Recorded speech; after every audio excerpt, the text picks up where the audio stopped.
Assalamu alaikum wa rahmatullahi wa barakatuh. Today, inshallah, we are going to implement experiment number 5 in the EE203 lab.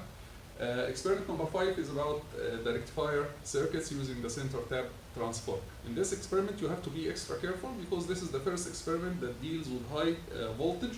That's why you have to be careful when you deal with the transformer and with touching the wires and so on. In this case, if you want to do any change in the circuit, you have to disconnect the transformer first and then do the changes in your circuit, then connect the transformer again. Try to avoid touching any bare wires to avoid any electric shock. As I said, we are going to use the center tap transformer. The center tap transformer has two sides. The primary side, which is going to be connected to the electricity coming from the bench, which is usually 110 volt with 60 hertz. However, if you measure this electricity using the multimeter, you will find that it's not 110 volt. Practically speaking, it will be around 132 volt. So this is the primary side. The secondary side of the center tap transformer has three terminals. 1, 2, 3. The center terminal, which is usually black wire, it will be connected to the ground, and I will show you now how it looks like. This is the center tap transformer. This is the primary side of the transformer that will be connected to the electricity, to the 110 volt, or practically speaking 132 volt. And the secondary side, it has three wires, two red wires. These are the two wires that will be connected to the rest of the circuit. And the black wire, this is the wire that will be connected to the ground, as shown in the figure. So this is the black wire connected to the ground, and the other two wires are the red wires. Okay? So this is how the center tap transformer looks like. Two wires will be connected to the rest of the circuit, the diodes and the resistors, and the black wire, it will be connected to the ground. Okay? So the first part of the experiment is to test the center tap transformer. So what we are going to do is, we are going to connect channel 1 of the oscilloscope to this terminal and the ground. So channel 1 will be connected between this terminal of the center tap transformer and the ground. Channel 2 will be connected between this terminal and the ground. And then we are going to observe the two waveforms that will appear at the oscilloscope, at channel 1 and channel 2 of the oscilloscope. And what we expect to see is, we expect to see two opposite sinusoidal waves. For channel 1, we expect to see something like this. And for channel 2, we expect to see another sinusoidal wave that goes in the opposite direction. Okay? So what we are required to do in the first step here is we need to measure the exact voltage at the primary side and the exact voltage at the secondary side of one of the channels, either channel 1 or channel 2, and we are required to calculate the turns ratio of the transformer. So we can calculate the turns ratio N1 over N2 as V1 over V2. So using the voltage measurements at the primary side and the secondary side, we can calculate the turns ratio between the primary side and the secondary side. However, there is a trick here, is when you divide the voltages, you have to use the same voltage at the primary side and the secondary side. Secondary side. The same voltage means that either you use the RMS for both of them, or you use the peak for both of them, or the peak to peak for both of them. So if you use RMS here, it will be, you should use RMS here too. So the 132 volt here, when you measure it using the multimeter, it's an RMS voltage. So you are required to calculate the RMS voltage of the secondary side of the transformer. Then you divide V1 RMS of the primary side over V2 RMS of the secondary side, and you will be able to calculate the turns ratio. Okay? So this is the first part of the experiment. Also, you're required here to look at the frequency of the sinusoidal waves and whether it will be different from the 60 Hertz or it will be the same. Okay? This is something that you need to answer. In the second part of the experiment, we are going to connect the rest of the rectifier circuit. So we are going to connect a diode here and a diode here, then a resistance between this point and the ground. This is our load resistance, okay? And then we are going to disconnect channel 2 from these two terminals, and we are going to connect channel 2 to the output. So channel 2 is going to be connected between this point and the ground. And then we are going to watch the waveform of channel 2, which is the waveform of the output. And what do you expect to see? You expect to see a full wave rectified sinusoidal wave. So you expect to see something.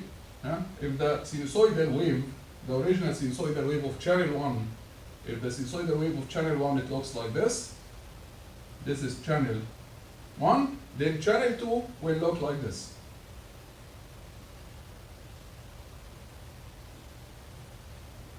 And what is the reason that there is a difference between channel 1 and channel 2? This is, the red one is channel 2. What's the reason that we have a difference between the voltage of channel 1 and the voltage of channel 2? The reason is the voltage drop across the diode. We have a 0.7 voltage across the diode, approximately 0.7. So that's why channel 2 will be less than channel 1 by approximately 0.6 to 0.7 volt.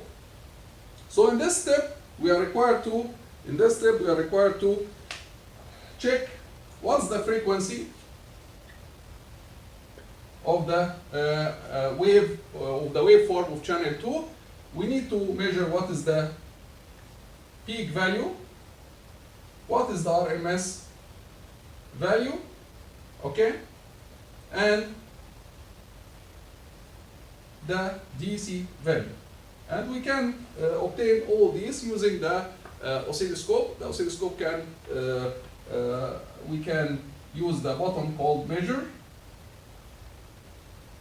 and then we choose all these values. They will appear to us on the screen. Okay, so this is the second part of the experiment, and the resistance that we are going to use here, it will be 2.2 kilo ohm. Okay, so this is the second part. Next, what we are going to do is we are going to connect a capacitor in parallel to the resistance. So now we have a full wave rectifier with a capacitor with RC load. What's the benefit of the capacitor? The benefit of the capacitor is to reduce the ripple. The ripple here of the output waveform, it goes from 0 to the peak and then from the peak to 0. So we use the capacitor in order to reduce the ripple, and when we connect the capacitor, there's an important note here, is that the capacitor that we are going to use in this experiment, these are different from the capacitors that we used before. The capacitors here are called electrolyte capacitors, which care about the polarity. The polarity of the capacitors are very important. You will find that these capacitors, they have one short terminal with a negative sign, with a white line that has a negative sign on it. So this terminal should be connected towards the ground or towards the negative voltage. The other terminal should be connected towards the high voltage or towards the positive voltage. So here we care for these capacitors, we care about the polarity very much. You have to connect the short terminal to the negative side and the long terminal towards the positive side. So here for our capacitor, the negative terminal, which is the short terminal, will be connected towards the ground, and the positive terminal will be connected towards the high voltage. And if you reverse it, the capacitor might blow out, and it might cause a damage to your circuit. So you have to be careful when you deal with these capacitors. You have to connect the terminals in the right direction. Okay? So when we connect the capacitor here, what will happen is if you watch the waveform of channel 2, you expect to see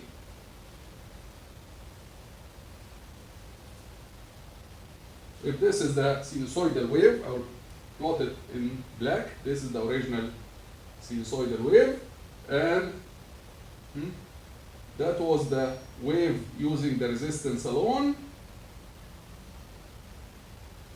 Then when you connect the capacitor, what you expect to see is, you expect to see something like this.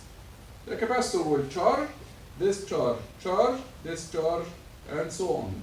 So you expect to see a waveform that looks like this. This is after you connect the capacitor. For this waveform, we'll be interested to calculate some parameters. For example, we'll be interested to calculate what is the peak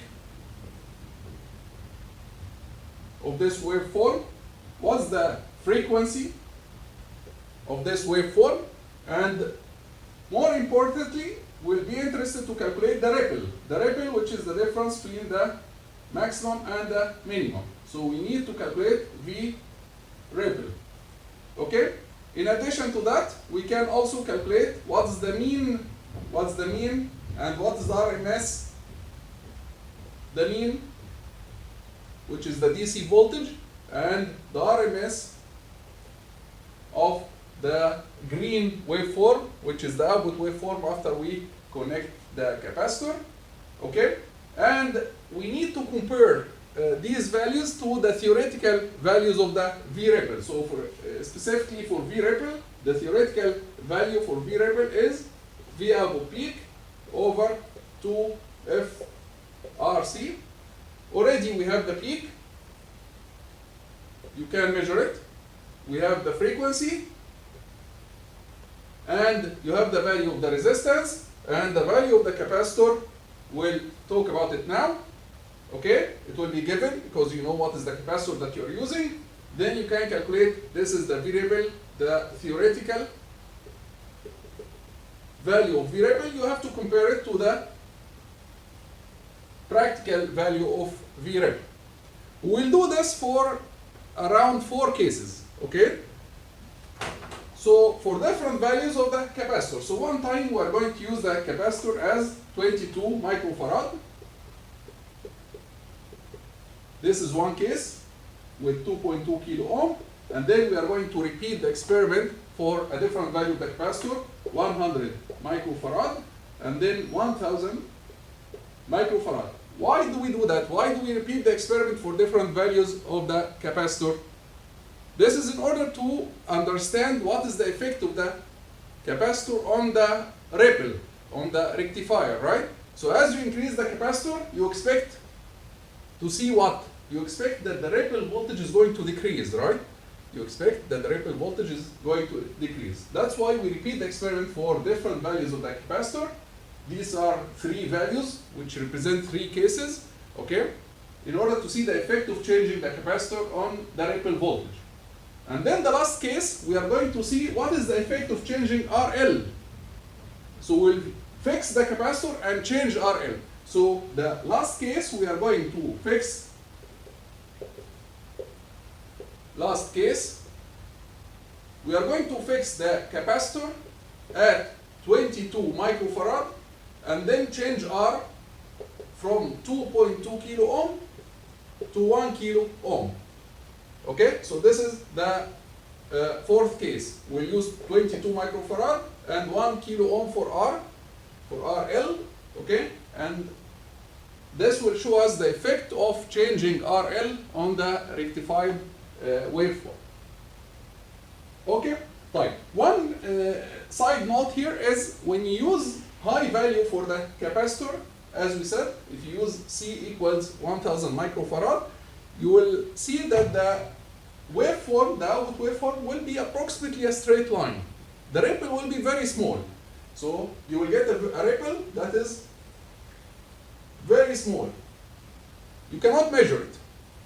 You cannot measure what is V ripple using the oscilloscope. So what should you do in order to measure the ripple voltage in this case? So this is the case of high capacitance, 1000 microfarad. So what we should do here is you should increase or decrease the scale of the oscilloscope, decrease the scale in order to enlarge the waveform, right? But the problem here is if you decrease the scale, the waveform is going to increase in size, and maybe if you decrease the scale, you will find that the waveform will go out of the screen. You will not be able to see it, so the screen will be empty. There is no waveform at all in the screen. So what should we do in this case? So you decrease the scale, you find that the waveform went out of the screen. You cannot see it because it became very large compared to the scale that you are using. So in this case, in order to measure V-ripple, in this case, you have to use something called AC coupling instead of DC coupling, which we usually use with channel 2. Instead of using DC coupling, use AC coupling. When you use AC coupling, what happens is you will find that the waveform that went out of the screen, it will come back around the middle axis of the screen. Right? What's the difference between AC coupling and DC coupling for those who didn't work with the AC and DC coupling before? The DC coupling shows you the waveform as it is, exactly as it is, including everything, the AC component and the DC component. If the waveform it has a bias or it has a shift, it will show you everything. It will show you the waveform and the shift inside. This is the DC coupling. The AC coupling, it will remove any shift from the waveform. So if the waveform is shifted up, it has a bias, DC bias, the AC coupling will remove the bias and it will shift the waveform down around the x-axis, and you will be able to see it and measure the V-ripple. However, the AC coupling, it can be used only to measure the difference between two levels, like the V-ripple. You can use it to measure V-ripple or peak to peak, but you cannot use it to measure, for example, the RMS or the DC value. Why? Because the AC coupling, basically, it removes a component from the signal.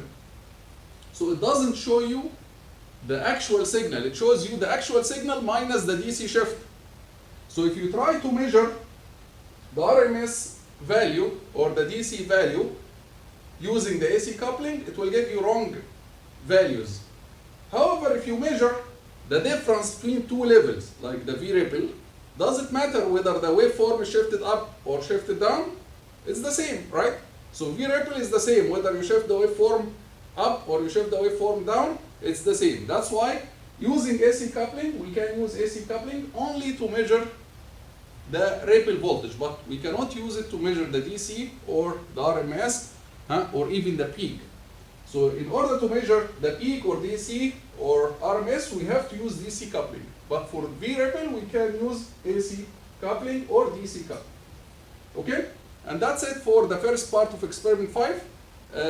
I will explain the second part of experiment 5 in another video. Thank you very much.